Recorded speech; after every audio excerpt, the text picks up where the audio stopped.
We moved into our house and we found a calendar on the wall. Every year, the same 3 days are marked. Don't go out. Part 2. Ever a head in the sand skeptic? I put it down to a joke of some sort, or something left behind by somebody between our viewing and move-in dates. I told myself and Toby over and over, the simplest explanations are always closest to the truth. Nevertheless, his breathless expedition into this particular unknown continued, and as February the 6th crept up on us, he remained no closer to the answer he was digging for, so he came up with a plan.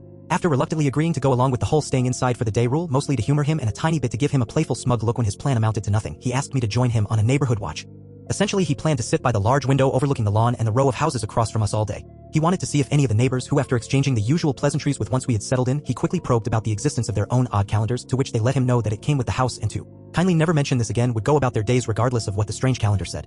We turned the couch around and sat for hours, talking at first about the new house and the calendar, wondering what it all meant and why every neighbor politely but sternly warned us to not talk about its existence. As the day went on and we grew bored of the guessing game and the silent street we looked out onto, we moved on to recalling the day we met and the many days we'd had together since. It became romantic, intimate, the two of us sitting there entangled in a conversation like that against a scene of life in a sleepy, peaceful suburb.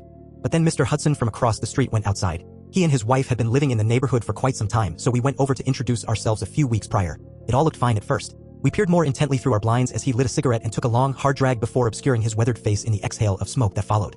And just as that cloud took his face out of our focus, he vanished. Dematerialized. The cigarette remained suspended, the faint daylight glow of the flame that lit it pulsating in an inconceivable fashion. It dwindled until nothing much remained beyond the filter, and as trivially as he had disappeared, Mr. Hudson was standing on his lawn again, burnt-out cigarette clung between his fingers as if he had been there the entire time. Toby stared at me with an intense horror that my own eyes must have conveyed too, and neither of us spoke until Mr. Hudson had walked back into his and his wife's house.